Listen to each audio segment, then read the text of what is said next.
Previously on Ballz. First up, it's the Palabora Express. Yeah, Dale Willem Steyn. Willem? Yeah, Willem. All right. And you have a problem with his sleeping patterns? No, Dan. I just thought, no, not at all, not at all. Dale? He's not there yet, John. Oh, cool. Only you. Hello? Dale! Yes. Ballz Radio, how's it going, bud? Hey, I'm fine news. How's it going? Yeah, all good, thank you. Listen, John's got a bit of a problem with your sleeping habits. Not at all, Dale. They're making this up, Dale. It's a joke, eh? He's sitting here whining about the fact that he phoned you this morning and you would dare sleep at 9 o'clock in the morning. It's, it's my day off, eh? I'm allowed to sleep, eh? Exactly, John. Well, Well, Dale- in my mind. I was like, why is this clown phoning me at this time of the morning? First of all, I want to say, Dale, you were very, very nice to me, and I want to thank you for that. And you said it's not a problem, so I'm very sorry, and I didn't realize it was your day off, Dale. Especially after Collins had kept him up last night after 8 o'clock. So, yeah. No, Anyway, not a problem. Thank you, Dale. and we chatted to a couple of the guys since you guys finished the test early again, and much appreciating those extra few days just to put your feet up and spend some time at home. Yeah, it's lovely, man. We don't often get a lot of time to spend at home, so, if you can finish off the game as quickly as we can, it's definitely an added incentive, so pretty cool. Yeah. Do the bowlers demand some kind of a reward from the batsmen for the fact that you gave them a couple of days off? I mean, do you get any payback for that? Because, I mean, let's face it, it's the bowlers that actually get the batsmen days off. I mean, it's just it's team effort at the end of the day, man. But I think following on, when you make a team follow on, and you have to bowl a team out again, it's pretty hard work. So you're pretty just stoked with the guys. And at the end of the day, one of our best batsmen also contributes with the ball, Callis. Yeah. So it's nice that he can also play his spot, and Mr. Golden Arm himself, he picked up the wicket on that morning to make things happen for us. So the batsmen play their part too. Don't be selective, Nadal. Remember, Graham also contributed with the ball. Absolutely. No, he made us rest for one over. Because the ball went to the boundary a lot, it was an extended over. I was actually asking one of the people we spoke to, because the thought crossed my mind when you guys knocked them over in the first innings for 120 odd, and I thought, was there? I mean, and after there wasn't any chat about it, but my thinking was, look, I mean, it wasn't a long innings, but still, you guys came running in, you were bowling quick. You probably still appreciate a bit of a chance to put your feet up, and they could have done that where you could have said, listen, okay, batsman go out, you got license, knock up 100 or 150, and let's make them chase 500 to 600 runs. Give you a bit of a break, and then come steaming in, and you got 2.5 days still to bowl at them. Was that ever a thought? I mean, it's something that Graham would have considered. He would have thought about that. But I think with us being so far ahead of the game, and us having to bowl them out so cheaply and so quickly, the guys are still pretty pumped with the ball. I thought we still had enough energy to be able to get through a whole day's play. And actually, put yourself in that situation, more time on the legs. Yeah. I think, take nothing away from New Zealand, but I think Pakistan could be a little bit more difficult. So as a bowler, it's lovely to actually be able to spend an extra day in the field and get used to the fact that when we play against Pakistan, who could be harder opponents, we could spend a little bit more time. Instead of that hitting us as a new thing when we play Pakistan, we actually can get some time out in the middle now. So it all worked out in the end, Graham makes a decision, he goes to the bowlers, he says, have you got enough tank? And most of the guys said yes, so we just, Yeah. Were you a little angry when some of those tailenders that had been bowling it at your head came into bat? No, maybe a little bit. A young Wagner in particular. Well, I think teams have kind of summed up the fact that I bowl a lot of bounces. So I go back in my mind and to think where we've toured this year, and we played New Zealand away, we played England away, we played Australia away. And I don't think I got a ball in my half where I was able to hit the ball down the ground. So, there's a lot of frustration in me right now when I'm bowling, because it's just not happening with the bat for me anymore. So, I got to take it out on somebody. So those poor tailenders are going to get it, I guess. Eh? But I mean, the problem for you, Dale, is that they know that. I mean, all the bowlers around the world know you can bat. I mean, I think that knock in Australia kind of is that Dale doesn't know what to do when he's got a bat in his hand. So it's not like they're being a little unfair against somebody that's a bit fish and chips. You know what to do with a bat, which doesn't, I suppose, help when you've got guys steaming in, going, well, you can play off the front foot. Let's see what.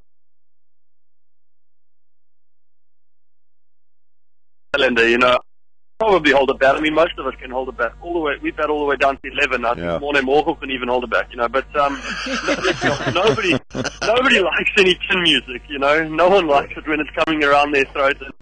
And if you get a ball in the right area enough amounts of times, like in that area, you're bound to glove one or push one, and the ball's always going to go in the air. It's difficult to hit the ball on the ground when it's sitting up at your head, whereas it's pretty easy to hit it on the ground when it's fuller. So. Yeah, I guess they're working us out, but we played well. I think we played okay. You played okay. You guys your intensity was unbelievable. I mean, it's so exciting at the moment watching you guys and just seeing how this team's developing. Who's there in the wings coming through.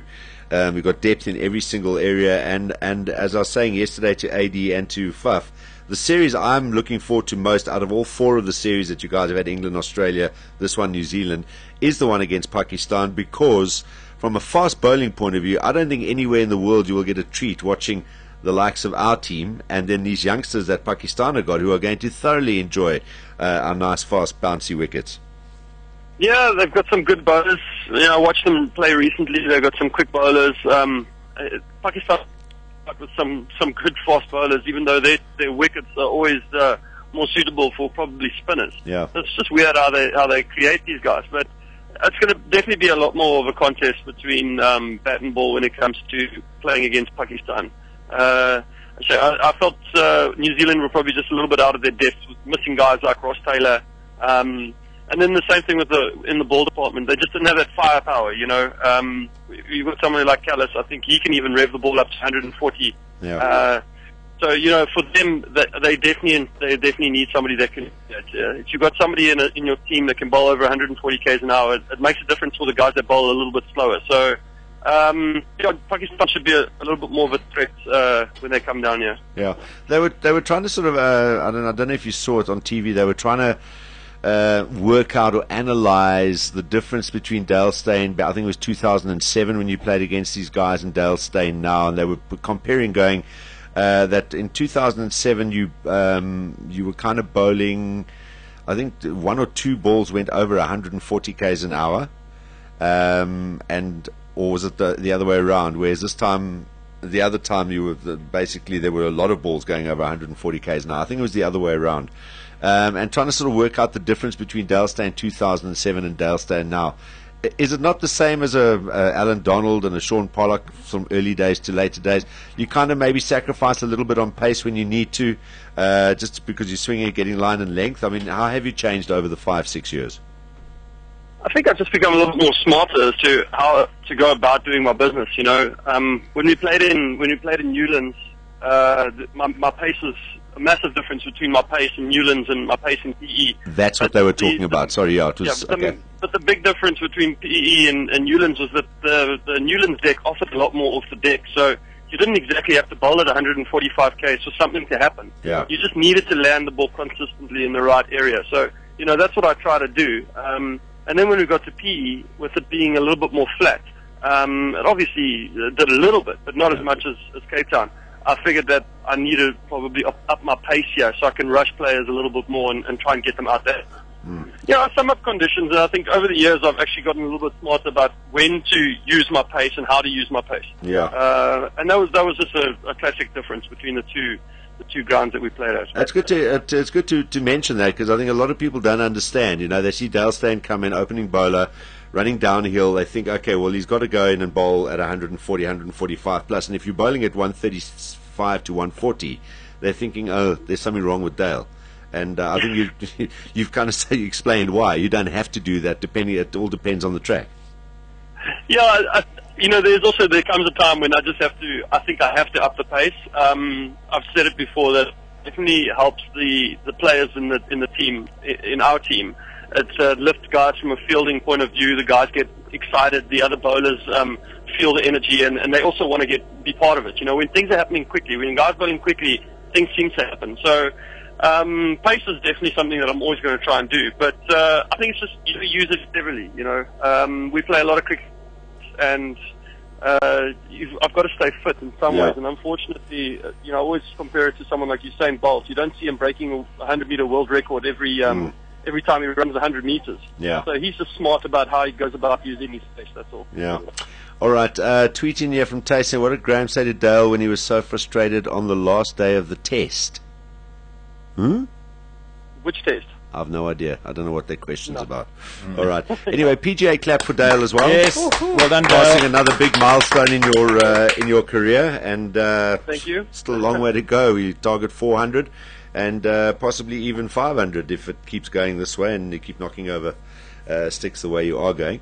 So now break. What's the plan for the next week or so?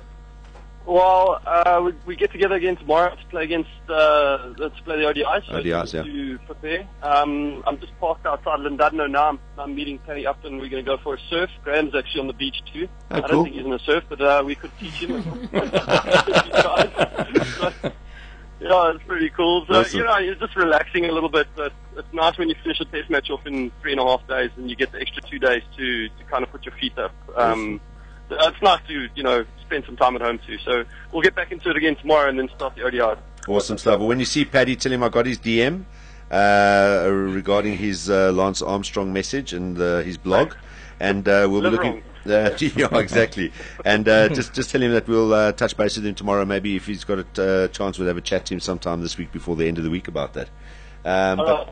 Thanks, Dale, and appreciate your time. Enjoy the surf, and thanks for taking time to chat to us today. We'll chat to you again soon. Sure, cool. Thanks, guys. Thank you, Dale. Thanks, Dale. Bye. Bye. Dale Steyn on Ballz Visual Radio.